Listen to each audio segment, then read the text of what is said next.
نؤمن به ونتوكل عليه ونعوذ بالله من شرور أنفسنا ومن سيئات أعمالنا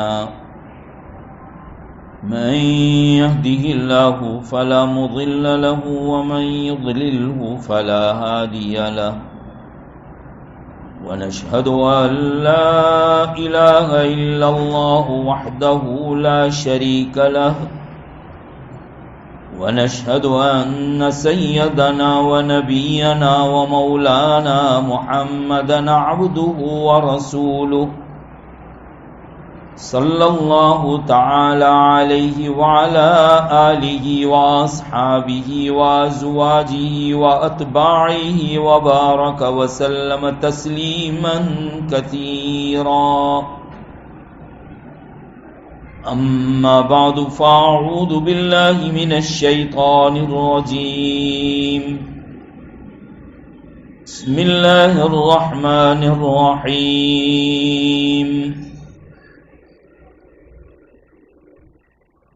وَإِذْ قَالَ إِبْرَاهِيمُ رَبِّ اجْعَلْ هَذَا الْبَلَدَ آمِنًا وَاجْنُبْنِي وَبَنِيَّ أَن نَّعْبُدَ الْأَصْنَامَ وَقَالَ تَعَالَى رَبِّ اجْعَلْنِي مُقِيمَ الصَّلَاةِ وَمِن ذُرِّيَّتِي رَبَّنَا وَتَقَبَّلْ دُعَاءِ وقال تعالى ربنا هب لنا من أزواجنا وذرياتنا قرة أعين وجعلنا للمتقين إماما صدق الله العظيم وقال النبي صلى الله عليه وسلم كلكم راع وَكُلُّكُمْ مَسْئُولٌ عَنْ رَعِيَّتِهِ أو كما قال النبي صلى الله عليه وسلم صدق رسوله النبي الأمي الكريم ونحن على ذلك لمن الشاهدين والشاكرين والحمد لله رب العالمين. بزرگان محترم، دعا فرمائے کہ حق تبارک و تعالی کچھ کام کی باتیں کہلوا دے اور کہی سنی باتوں پر ہم تمام کو عمل کی توفیق نصیب فرمائے. قرآن کریم کی چند آیتیں تلاوت کی ہے جس میں حق تبارک و تعالی نے ہمارے لیے بہت ہی قیمتی اور اہم سبق کو بیان فرمایا. اللہ تبارک و تعالی کی بے شمار نعمتوں میں سے اولاد یہ بھی ایک بہت بڑی نعمت ہے، بلکہ یہ کہیے کہ ہماری اپنی اولاد یہ قیمتی سرمایہ ہے.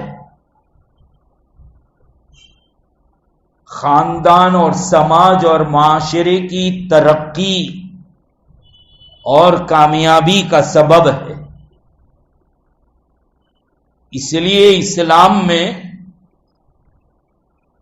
اولاد کی تربیت اور اولاد کے پالنے اور پوسنے کے باقاعدہ فضیلتیں بھی بیان فرمائی اور اس کے آداب اور طریقے بھی بیان فرمائے. اکثر ہم جو روتے ہیں وہ اپنے سماج کے، سماج بگڑ گیا ہے، ماحول بہت خراب ہو گیا، لیکن سماج بنے گا، معاشرہ بنے گا اولاد سے. پہلی اینٹ اور بنیاد جو ہے وہ اولاد ہے. اس لیے اولاد کی تربیت اور آج کے موجودہ دور میں تو یہ بالکل عین اور ضروری چیز ہے. اس بات کی ابتدا کی اولاد کی تربیت کی شروعات کیسے کی جائے اور کہاں سے کی جائے. اولاد کی تربیت کہاں سے کی جائے، کیسے کی جائے؟ تو پہلے 2 اصول یاد کر لیں، 2 کام کی باتیں یاد کر لیں۔ اولاد کی تربیت میں مین بنیادی جو چیز ہے وہ 2 چیزیں ہیں۔ ایک تو ہے باپ کی کمائی اور دوسری آنے والی مائی۔ مائی نیک، شریف اور اچھی ہے، اور باپ کی کمائی یہ حلال ہے، پاکیزہ ہے، تو پھر اولاد نیک آئی۔ اور اگر دونوں میں سے ایک بھی گڑبڑ، مائی میں گڑبڑ ہے، اس کے پاس اخلاق نہیں ہے، اس کے پاس دین نہیں ہے، مذہب نہیں ہے، سمجھ نہیں ہے، تو اولاد کی امید نہیں کی جا سکتی کہ وہ اچھی ہو۔ اسی طرح باپ کا کمایا ہوا لقمہ یہ بھی بہت ضروری ہے، مین بنیاد یہ 2 ہی چیزیں۔ تو مرد حضرات جن کو باپ کے درجے پر پہنچنا ہے، ان کے لیے ضروری ہے کہ سب سے پہلے اپنی کمائی کو حلال کرے، کمائی کے اوپر دھیان دے، جھوٹ نہ ہو، دھوکہ نہ ہو، پاکیزہ اور حلال اللہ تعالی سے مانگا جائے کہ لقمہ حلال کر دے۔ باقاعدہ نبی کریم صلی اللہ تعالی علیہ وسلم نے اپنی امت کو حلال کمائی کے لیے ترغیب دی ہے۔ قرآن کریم میں بھی بیان فرمایا کلوا من طیبات ما رزقناکم واعملوا صالحا، اے لوگو ہم نے جو تم کو دیا ہے پاکیزہ اس میں سے کھاؤ اور عمل صالح کرو۔ انسان اعمال صالحہ اور نیک اعمال پر آنا چاہتا ہے، لیکن استقامت اور جماؤ نصیب نہیں ہوتا۔ سب سے پہلے اپنے لقمے کو ٹٹول لے، اپنی کمائی کو ٹٹول لے کہ کہیں لقمہ غلط تو نہیں جا رہا ہے۔ ہمارے اکابرین اور بزرگوں میں ایک بزرگ گزرے ہیں، علامہ یعقوب نانوتوی علیہ الرحمہ۔ ان کے متعلق لکھا جاتا ہے کہ وہ مادر زاد ولی تھے، پیدائشی ولی تھے۔ جب سے بالغ ہوئے تب سے کوئی گناہ کا تصور بھی نہیں کرتے، اتنے پاکیزہ۔ لیکن کہتے ہیں اللہ والوں کا حال بھی بڑا عجیب ہوتا ہے، انسان جیسا خود ہوتا ہے اس کے اثرات سامنے والے پر گرتے ہیں، وہ سامنے والے کو بھی ویسا ہی سمجھتا ہے۔ اگر آدمی کو لوگ خراب نظر آئیں تو سمجھ لینا چاہیے لوگ خراب نہیں ہیں بلکہ خود خراب ہے، اس کے اپنے اخلاق کا اثر سامنے والوں پر پڑ رہا ہے۔ اگر آپ اچھے ہوں گے، اگر آپ اچھے ہوں گے سامنے والے لوگ بھی اچھی دکھیں گے، اگر آپ غلط اور خراب ہوں گے سامنے والے لوگ بھی غلط اور خراب نظر آئیں۔ اگر مجھے یہ ہو کہ یہ خراب ہے، یہ غلط ہے، یہ اچھا نہیں ہے، تو لوگوں کا نہیں بلکہ میرے بگڑے ہوئے اعمال میری آنکھوں پر اثر کر رہے ہیں۔ اور اگر لوگ اچھے نظر آ رہے ہیں تو سمجھنا چاہیے کہ یہ ہمارے اعمال کا اثر وہاں پڑ رہا ہے۔ اس لیے بہت ضروری ہے۔ تو ہمارے علامہ یعقوب نانوتوی علیہ الرحمہ وہ سامنے والوں کو اچھا ہی سمجھتے، کبھی غلط نہیں سمجھتے۔ اور دوسری بات یہ بھی تھی، ان کا یہ خیال تھا کہ مسلمان اور غلط کام کرے ہو نہیں سکتا، مسلمان اور گناہ کرے یہ نہیں ہو سکتا، یہ تو نبی کا عاشق ہے، نبی کا غلام ہے، یہ غلط راستے پہ نہیں جائے گا۔ ایک کھانے کی دعوت دینے کے لیے آیا، اب یہ تصور بھی نہیں کہ یہ آدمی حرام کا کماتا ہوگا، دعوت دینے آیا، مسلمان ہے نا، مسلمان تو ڈرتا ہے اللہ تعالیٰ سے، حرام نہیں کمائے گا، یہ حلال ہی ہوگا۔ اچھا خیال کر کے دعوت قبول کر لی۔ اب دعوت میں چلے گئے جیسے ہی پہلا لقمہ پیٹ میں ڈالا ہے کہ پیٹ میں گڑبڑ شروع ہو گئی کہ جس آدمی نے ایک دانہ ایک لقمہ کبھی حرام کا نہیں کھایا تھا، اپنے پیٹ میں ہمیشہ حلال پہنچایا تھا، پتا چل گیا کہ یہ غلط جا رہا ہے لقمہ، فوراً قے کر دی، وامٹ کر دی۔ کہتے ہیں کہ آدھے گھنٹے تک یہ عمل کیا کہ کلی پانی پیتے رہے، غرغرے کرتے رہے اور منہ میں انگلیاں ڈال کر پہلے سے جو کھایا تھا سب نکال دیا، پورا پیٹ صاف کر دیا۔ لیکن فرماتے ہیں کہ جو لقمہ غلطی سے چلا گیا تھا حرام کا، اس نے اپنا اثر 2 مہینے تک دکھایا۔ وہ بھی کون؟ اللہ والے ہیں، ان کے اوپر یہ اٹیک ہو رہا ہے کہ وہ کہتے ہیں 2 مہینے تک میری طبیعت پر یہ اثر رہا کہ یہ گناہ کر لوں، یہ گناہ کر لوں، یہ گناہ کر لوں، اگر اللہ کی حفاظت شامل حال نہ ہوتی تو میں بچ نہیں سکتا۔ ایک اللہ کو ولی لکھتا ہے یہ کہ اللہ تبارک و تعالیٰ نے حفاظت فرما لی۔ اب یہ سوال پیدا ہوگا کہ جان بوجھ کے تو کھایا نہیں تھا، انجانے کھاؤ، جانتے ہوئے کھاؤ، لقمہ حرام کا وہ اپنا اثر دکھائے گا۔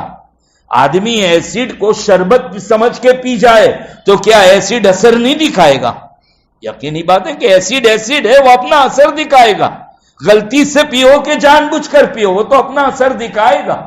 ایسے ہی لقمہ غلط جان بوجھ کر جائے یا بغیر جانے ہوئے انجانے میں چلا جائے، وہ اپنا اثر دکھاتا ہے۔ تو اولاد کی اصلاح کے لیے سب سے پہلا درجہ جو ہے وہ یہ کہ باپ کی کمائی حلال ہو اور مائی وہ نیک ہو۔ اس لیے کہ سب سے پہلی اسکول، سب سے پہلا مدرسہ، سب سے پہلی تربیت گاہ بچے کی جو ہے وہ ماں کی گود ہے۔ جیسے ماں کے سنسکار ہوں گے ماں کے جیسے کیریکٹر ہوں گے، ماں کی عادتیں جیسی ہوگی وہ اولاد میں منتقل ہوگی۔ اس لیے کہ باپ تو کمانے کے لیے جائے گا، پورا دن بچہ جو ہے وہ ماں کے سامنے رہے گا۔ ماں ایسی ہونی چاہیے پاورفل۔ اسی لیے کہتے ہیں کہ اسلام میں جب بچہ 7 سال کا ہو تو کہا نماز کی تاکید کرو۔ اس سے ہمارے بزرگوں نے یہ لکھا ہے کہ 7 سال سے پہلے بچے کو کلاس کے حوالے بھی مت کرو۔ ابھی تو بولنا نہیں سیکھتا برابر سے، 2-2.5 سال کا ہوا کہ گلے میں بکری والا گالیا ٹائی ڈال کے بھیج دیتے ہیں KG نرسری۔ پیدا ہونے سے پہلے تو ایڈمیشن کی لائن میں کھڑے ہو جاتے ہیں۔ ابھی کھیت میں، بیٹی پیٹ میں اور کھڑے ہوئے، کیوں کھڑے ہوئے؟ تو کیا 2 سال کی ابھی شادی ہوئی ہے اور ابھی حمل ٹھہرا ہے، ابھی امید سے ہو گیا، نہیں کہ ابھی تو امید سے 9 مہینے کے بعد پیدا ہوگا، پھر 1-1.5 سال نکل جائے گا، تو ابھی سے اس کی ایڈمیشن کے لیے کوشش KG نرسری کے اندر یہ ہو رہا ہے۔ نہیں، جناب والا کا 7 سال کا۔ ہمارے بزرگان دین، اکابرین، محدثین، علماء، بڑے بڑے علماء، ان کی لائف اور زندگی کو پڑھیے، پتا چلے گا کہ 7 سال میں شروع کیا پڑھنا اور 17 سال 10 سال کی عمر میں تو کہ قرآن کے حافظ، قرآن کی تفسیر کے عالم، حدیث شریف خوب پڑھ لیا۔ 7 سال کا جو پیریڈ ہے یہ اپنے اندر قدرتی طور پر رکھی ہوئی مستی اور شرارت اور اچھل کود کو پورا کر لینے کا پیریڈ ہے۔ 7 سال ہے بچے کے پاس، خوب دھمال، خوب طوفان جتنی ہے اندر وہ سب 7 برس میں نکل جائے گی۔ امی کی نظروں کے سامنے امی اس کی تربیت کرتی رہے، ان حالات میں امی اس کو روکتی رہے، ماں ایسی۔ اب تو یہ کہ بچے کو 2 سال 2.5 سال میں بھیج دیا اور ضرورت سے زیادہ بزدل اور ڈرپک بنا دیا، کلاس میں پہنچے تو ٹیچر اجنبی، ماسٹر اجنبی، مول صاحب اجنبی، اور وہاں کلاس میں لکھا ہوا کیپ سائلنٹ، بس چپ، اٹھا دیا۔ وہ ڈرا سے ماں کب ہمت والا پیدا ہوگا؟ وہ تو بزدل آئے گا۔ Cap silent. ایک نل ہے، پانی، نل کھول دو، پانی نکلنا ہے، لیکن اگر آپ نے ہاتھ سے دبا دیا نیچے سے تو کیا حال ہوگا؟ وہ ادھر سے ادھر سے یا تو کہیں سے پھٹے گا، وہ تو پانی نکلنا ہے. تو یہ بچہ مستی طوفان کرنے کا زمانہ رکھ کے دبا دیا پورا. اب جب بڑا ہوگا تب پورا بیاج کے ساتھ وصول کرے گا. وہ ہم کہہ رہے بچے ضدی ہو گئے, بچے طوفانی ہو گئے. نہیں, طوفانی جب تھے تم نے تو شریف بنا دیا تھا اس کو ضرورت سے زیادہ شریف بنا دیا تم نے. اس کو مستی کرنے کا پورا تو جو ملنا چاہیے تھا. اب بڑے بڈھے جتنے یہاں بیٹھے ہیں 50 سال والے, سب سے پوچھو بچپن میں کیا ادھم مچایا تھا تم نے, کہیں گے میدان تھا, محلے تھے اور سب کچھ تھا. اب تو یہ کہ بچہ اسکول, ٹیوشن اور مدرسہ اور بچا کچا وقت جو ہے بچے کو باہر تو بھیج نہیں سکتے, حالات ایسے ہیں. موبائل, کڑوا کریلا اور نیم چڑھا. کریلا جو ہے وہ کڑوا ہوتا ہے اور نیم کے جھاڑ پر اس کی بیل چڑھ جائے تو ڈبل کڑوا. تو یہ ہوا کہ مائیں اپنے آپ کو فری رکھنے کے لیے بچوں کو موبائل دے دیتی ہے. آج 1-1.5 سال کا بچہ جو موبائل کے فنکشن جانتا ہے, موبائل جانتا ہے, وہ بڑے بڈھے نہیں جانتے. یہ مائیں کا سب سے بڑا قصور ہے. وہ کھلا رہی ہے اور موبائل دے دیا اور اس کو کارٹون دکھا رہی ہے جو پوری حرام تربیت کرتی جا رہی. ماں حرام تربیت. اور ہر گھر کی یہ کہانی ہے, ہر گھر کی یہ کہانی ہے. بچوں کا ذہن کمزور ہو رہا ہے, بچوں کی ہڈیاں کمزور ہو رہی ہیں, بچوں کے ہاضمے اور پیٹ خراب ہو رہے ہیں. ماں اس کو خود کو موبائل اور سیریل دیکھنا ہے اور بچہ ڈسٹرب کر رہا ہے, ماں دے دیتی ہے موبائل اٹھا کر, رو رہا ہے, اس کو چپ کرانے کے انداز ماں کے پاس نہیں ہے, ماں موبائل دے کر اس کو چپ کرواتی ہے. تو اسکول, ٹیوشن وغیرہ سب کا بوجھ وقت سے پہلے جب بچے کے اوپر ڈال دیا تو پھر بچے کا حال یہی ہونا ہے. اس لیے ماں ایسی ہونی چاہیے کہ ماں تو 7 سال تک کیا بچے کو گھر میں رکھیں گے, کوئی پڑھنے پڑھانے کا نہیں ہے, نہیں پڑھانا ہے. اس کی جو پھولواڑی, KG, نرسری ماں کی گود ہونی چاہیے. پہلا مدرسہ ماں کی گود ہونا چاہیے. ماں ایسی پاورفل ہو کہ اپنی گود میں بٹھا کر وہ تختی پڑھائے, الف با پڑھائے, قرآن پڑھائے. یہ وہ زمانہ نہیں ہے کہ اس کو ڈانٹا جائے, لکڑی ٹھوکی جائے کہ وہ ڈر جائے بچہ. نہیں, ماں چمکارتی جائے, پیار کرتی جائے اور علی با تاسا یہ ماں پڑھائے. یہ ذمہ داری ماں کی ہے. ماں کلمے پڑھوائے, ماں دعائیں یاد کروائے. تو اب مدرسہ جائے گا تو آپ کا بچہ سیدھا حفظ کلام میں بیٹھے گا, تیار ہو کے جائے گا. وہ اب مائی ڈھڈبو کی ڈہو تو کمبک کیا پڑھائے گی. ہمارے جوانوں نے تو صرف چمڑی دیکھی ہے, رنگ دیکھا ہے, اور وہ بھی چمڑی اور رنگ بھی نہیں دیکھا. بیچاروں نے تو الٹے سیدھے کٹے چھٹے کپڑوں میں دیکھ لی تھی تو پسند کر لی. ہاں, نوجوان تو بیچارہ اس کا دیوانہ, کپڑے دیکھ کے دھوکے میں آ گیا. دوسرا کیا ہے, تو پہلے اسی لیے کہ دیکھو کس کے ساتھ شادی کر رہے ہو, نماز کی پابند ہے کہ نہیں, پوچھواؤ کلمے بھی پڑھتے آتے ہیں کہ نہیں, اتحیات, درود شریف, دعائے قنوت آتی ہے کہ نہیں.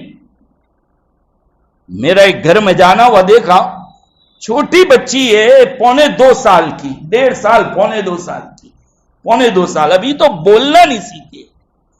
لیکن اس کے باپ نے جیسے اس کو کپڑے پہنانا شروع کیے, وہ فوراً کپڑے پہننے کی دعا پڑھنے لگی دھیرے دھیرے ٹوٹی پوٹی زبان میں. میں نے کہا یہ کیا ہوا؟ کہا کہ الحمدللہ یہ جب اس کی ماں نے اس کی تربیت یہ کی کہ جب یہ بچپن میں بولنا بھی نہیں سیکھی تھی, وہ پیمپرس پہنتی تھی, کپڑے جب بھی ماں پہناتی تھی تو ماں دعا زور سے پڑھتی تھی. حال یہ ہوا کہ یہ جب بولنے لگی تو اکثر دعائیں یاد ہو چکی. اللہ تعالیٰ نے اسی لیے تو ہماری تربیت کا ایک انداز یہ رکھا کہ ماں باپ جس کمرے میں سوتے ہوں, اگر اسی روم میں بچوں کو, وہ بچے جو دودھ پیتے ان کو سلایا ہے, تو ماں باپ کو چاہیے کہ بیچ میں آڑ رکھے, پردہ رکھے, پردہ رکھو, بچے دیکھنے نہ پائے تمہاری ملاقات کو. اللہ تعالیٰ نے 2 کیمرے دیے ہیں, اس سے وہ شوٹ کرتے رہتے ہیں، ابھی بول نہیں سکتے. جس دن زبان بولنے کی آ جائے گی آپ کو سکھانا نہیں پڑے گا، آٹومیٹک بولیں گے. میں نے پچھلی جمعہ کو بھی ایک بیان میں یہی کہا تھا کہ حضرت یوسف علیہ السلام اور زلیخا، ان کا قصہ قرآن کریم میں مشہور ہے. زلیخا نے الزام لگا دیا حضرت یوسف پر، حالانکہ یوسف پاک اور سچے، لیکن وہ پیچھے قربان ہوئی جا رہی تھی حضرت یوسف علیہ السلام پر. یوسف تو بھاگے وہاں سے، جب دوڑی ہے وہ بھاگی یوسف علیہ السلام، لیکن دروازے پر اس کا شوہر مل گیا تو اس نے الٹا الزام حضرت یوسف علیہ السلام پر ڈال دیا. اب پریشان کہ یہ کیا، گڑبڑ تو اس کی تھی، اس نے اٹیک کیا اور اس نے للچایا اور پھسلایا، اور یوسف تو بھاگے، لیکن وہ الزام دے رہی کہ تیری غیر حاضری میں تیری بیوی پر کوئی ہاتھ ڈالے تو تو کیا کرے گا. تو پھنس گئے. قرآن کریم نے جو انداز بیان کا، وہ شہید شاہد من اہلہا، اس کمرے میں ایک چھوٹا بچہ تھا، اس نے سب دیکھا تھا. چھوٹا بچہ، دودھ پینے کا زمانہ، اللہ تعالیٰ نے اپنی قدرت سے اس کو بولنے کی طاقت دے دی. جو عام طور پر بچہ بولتا نہیں ہے، اللہ نے طاقت دے دی. اس نے قاعدہ بیان کیا، کرتا دیکھو آگے سے پٹائے کہ پیچھے سے پٹائے. اگر آگے سے پٹائے تو یوسف قصوروار ہوں گے کہ جھپا جھپی ہوئی دونوں کی، اور پیچھے سے کرتا پٹائے یوسف کا تو یہ پتا چلے گا کہ زلیخا دوڑی اور یہ بھاگے آگے آگے، تو اس نے پیچھے سے پکڑا تو کرتا پھٹ گیا. یہ قاعدہ بیان کر دیا. دیکھا گیا تو کرتا پیچھے سے پھٹا ہوا تھا. حضرت یوسف علیہ السلام کی سچائی ثابت ہو. مجھے بتلانا ہے کہ وہ بچہ جو وہیں پر تھا اس نے یہ چیز دیکھی. تو آپ بچوں کے سامنے تربیت بتلا رہا ہوں کہ ایسی اسلام نے حفاظت کرنے کے لیے کہا، ایسی تربیت کرنے کے لیے کہا. تو سب سے پہلے جو ہے باپ اپنی کمائی کو حلال کرے، مائی نیک اور شریف زادی ہو، اس کے اخلاق اور کیریکٹر اچھے ہوں، وہ قرآن پڑھنا جانتی ہو، اس کو دعائیں یاد ہو، اس کو مسائل یاد ہو، وہ اللہ کا ذکر کرنے والی ہو. یہ جب ہوگا تو اولاد کی امید رکھ سکتے ہو کہ اولاد نیک آئے. اسی طرح اولاد کے نیک آنے کی دعائیں مانگنا، یہ قرآن کریم کی تاکید ہے. دعا بھی مانگے اولاد کے پیدا ہونے سے پہلے. قرآن نے سکھایا ربنا ہب لنا من ازواجنا وذریاتنا قرۃ اعین، اے اللہ ایسی اولاد عطا فرما جو قرۃ عین ہو، آنکھوں کی ٹھنڈک ہو، جن کو دیکھیں تو سکون نصیب ہو، ایسی اولاد نصیب فرما. اب ہم بیٹھے ہیں جتنے، یاد ہے کہ ہم نے شادی کے بعد اولاد کے آنے سے پہلے کبھی یہ دعا مانگی ہو؟ پھر ہم کیسے امید رکھ سکتے ہیں؟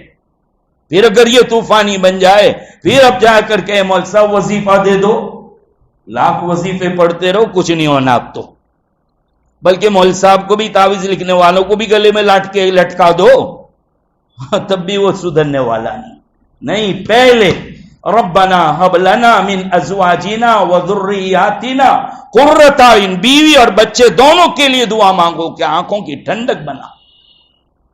کہیں فرمایا دیکھیے ایک باپ حضرت ابراہیم علیہ السلام اپنے بیٹے کے لیے دعا مانگتے.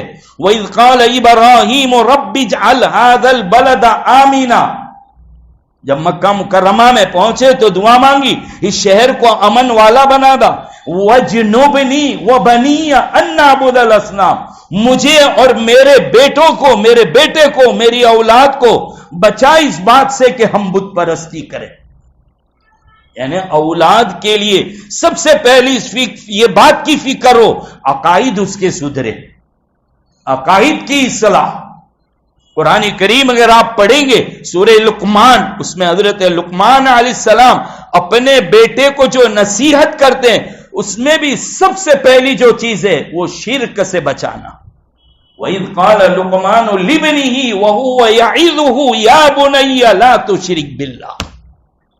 بچپن میں سب سے پہلے شرک کی، بت پرستی کی، اللہ کے علاوہ غیر اللہ کی پوجا پاٹ پرستش، اس سے بچوں کو بچانا، بچوں کو ایمان کامل اور توحید. اسی لیے قرآن کریم میں حضرت یعقوب علیہ السلام کا تذکرہ کیا گیا پہلے پارے کے آخر میں. کیا بات ہے. یہ یاد رکھیے سب سے اونچے لوگ، اعلیٰ لوگ، بلند کردار اور بلند اخلاق لوگ اس دنیا میں اگر اس زمین کے اوپر کوئی ہوئے ہیں تو وہ حضرات انبیاء علیہم السلام، حضرات پیغمبر، جن کو کبھی گناہ کا تصور تک نہیں آتا. اللہ تعالیٰ ہر وقت دوران ان کی حفاظت کرتے رہتے. وہ اللہ تعالیٰ کے جلال اور جمال کو جاگتے سوتے ہر حالت میں دیکھتے رہتے ہیں. اللہ تعالیٰ نے ان کو جنت کی مٹی سے پیدا کیا. اتنی پاکیزہ جماعت حضرات انبیاء علیہم السلام کی. قرآن کریم جب ان کے حالات بیان کر رہا اس میں سے ایک حضرت یعقوب علیہ السلام پیغمبر ہے، جلیل القدر نبی ہے. بار بار قرآن کریم حضرت یعقوب کا نام لیتا ہے، بڑے پیغمبر ہیں. جب انتقال کا وقت آیا اپنے بچوں کو قریب بلایا اور قریب بلا کر عجیب سوال کیا انہوں نے. اذ قال لبنیہ ما تعبدون من بعدی، اے میرے بچوں یہ بتاؤ میرے دنیا سے چلے جانے کے بعد تم کس کی عبادت کرو گے؟ مجھے اور آپ کو یہ سوال بڑا نارمل سا لگتا ہے کہ یہ بھی تو کوئی بتانے کی ضرورت ہے، مسلمان کے گھر میں پیدا ہے. جی وہ بھی مسلمان ہی تو ہے، بلکہ وہ تو پیغمبر ہے. وہ تو پیغمبر ہے جس کی ہمیشہ امت پر، قوم پر، اولاد پر نظر رہتی ہے. اولاد کی بھی بڑی فکر رہتی ہے. جیسے حضرت نوح علیہ السلام، ان کا بیٹا کافر ہے، آخر تک اس کو سدھار کے اندر لگے رہے. تو یعقوب علیہ السلام جمع کر کے یہ نہیں پوچھتے بیٹے کمانے کھانے کا کیا ہوگا، اتنی دکانیں ہیں کون کون سی لے گا، میرے سامنے بول دو سب. اور ہمارے یہاں اگر ایسا ہو تو کہ باپ بہت اچھا تھا بیچارہ، جانے سے پہلے گھر بار کا بھی کر کے گیا، لوگ تعریف کریں گے، اور یہ باپ اس کی کوئی بات نہیں کرے گا. کیا کہہ رہے ہیں؟ یہ تو بتاؤ میرے بعد کس کی عبادت کرو گے تم؟ بیٹے بھی تربیت پائے ہوئے تھے اپنے باپ سے، فوراً جواب دیا نعبد الہک، ہم عبادت کریں گے آپ کے معبود کی، اور آپ کے آبا و اجداد نے جس کی عبادت کی اسی اللہ کی، اور ہم تو اسی کے فرما بردار.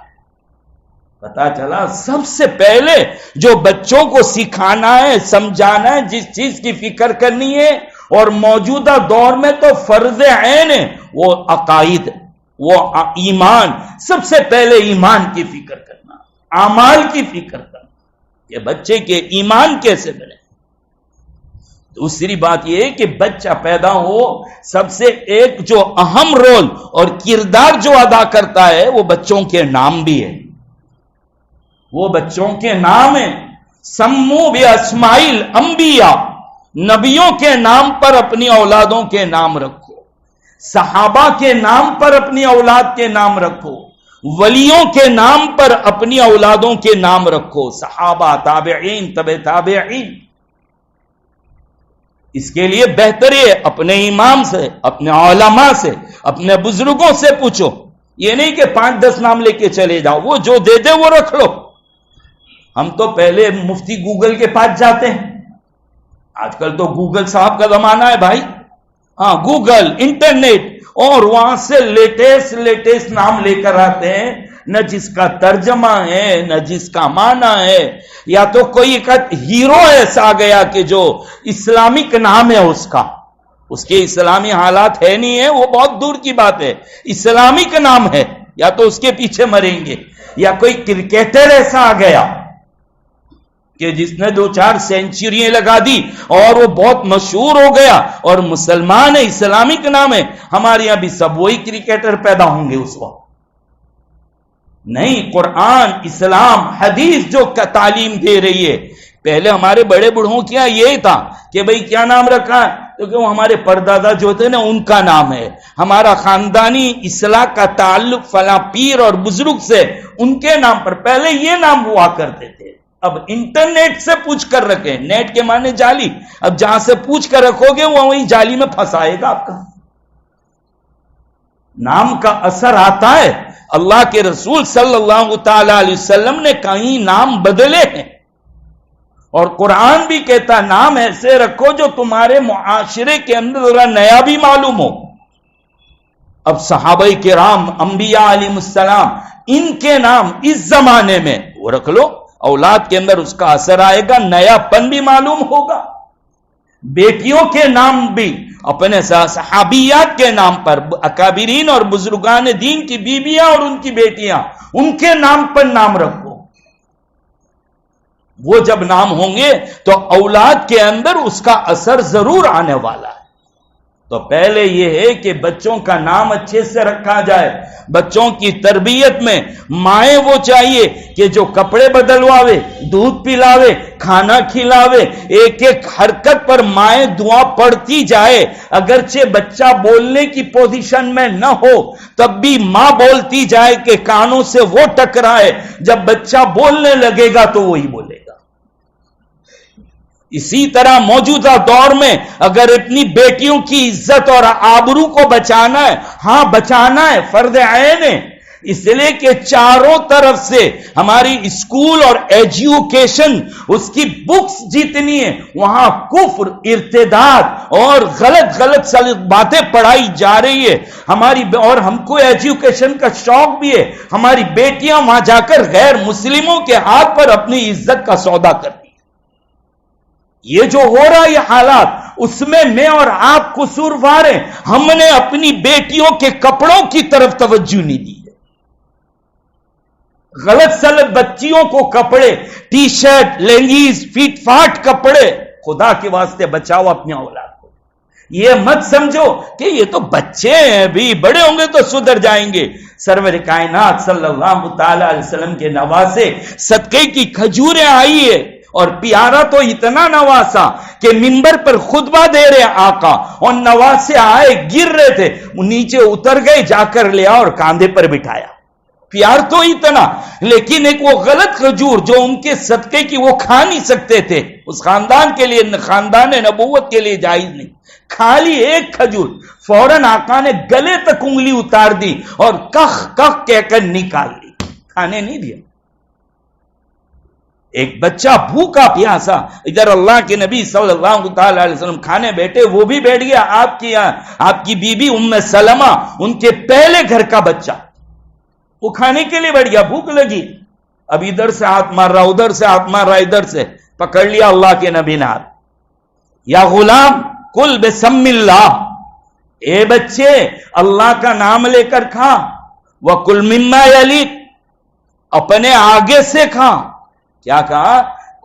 اللہ کا نام لے کر کھا، اپنے آگے سے کھا، اور پلیٹ اور تھالی میں ادھر ادھر ہاتھ مت پھیرا۔ یہ تنبیہ فرمائی نبی کریم صلی اللہ تعالی علیہ وسلم۔ یہ ہے کہ اتنا چھوٹے بچے، کوری سلیٹ ہے، ابھی سے ان کو سمجھاؤ تو یہ بچے، آپ کو تو آپ مدرساؤں میں گئے، آپ کے پاس ٹائم تھا، آپ کے استادوں نے کلمے پڑھائے تھے، وہ عقائد اور ایمان بٹھا دیے تھے۔ آج ہماری اسکولوں کے ٹائم نے ہمارے بچوں کے مدرسے کا وقت کا ستیہ ناش کر دیا۔ آدھا پونا گھنٹہ مشکل سے، نی ٹائم ہے 2-2.5 گھنٹے کا آپ کے بچے کے پاس، کوئی بچا کچا وقت تھا، ٹیوشن والوں نے اس کو ستیہ ناش کر دیا، ختم کر دیا۔ جو بچوں کی تربیت کا وقت مدرسہ میں وہ نہیں ہو پا رہی، آپ کے لیے ضروری یہی ہے، ورنہ اگر ایسا کیا امید مت رکھیے کہ آئندہ آپ کی نسل ایمان والی پیدا ہو، کیونکہ حکومت وغیرہ سب کی طرف سے حالات ایسے کریٹ کیے جا رہے ہیں، ایسے پیدا کیے جا رہے ہیں کہ بچے خالی اسلامک نام رہے، اسلامک کلچر سے نہ واقف۔ اللہ تبارک و تعالی ہمیں توفیق عطا فرمائے کہ ہم اولاد کی صحیح تربیت کریں، ہماری اولاد کو آنکھوں کی ٹھنڈک بنائے۔ وآخر دعوانا الحمدللہ۔